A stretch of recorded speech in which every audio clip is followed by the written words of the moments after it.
İki bedende bir can, Türkiye, Azerbaycan. İki bedende bir can, Türkiye, Azerbaycan.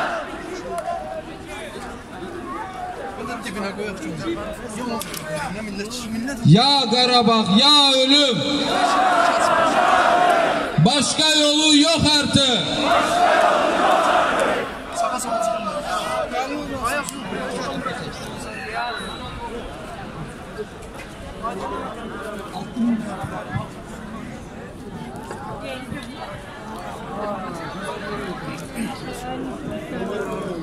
Ne mutlu Türk'üm diyene, ne mutlu Türk'üm diyene, ne mutlu Türk'üm diyene, ne mutlu Türk'üm diyene.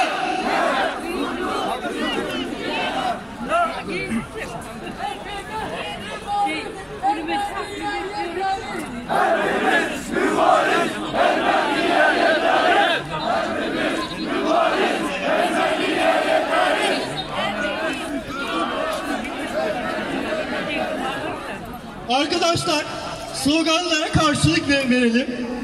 Rus, Fars, Ermeni, Azerbaycan düşmeni.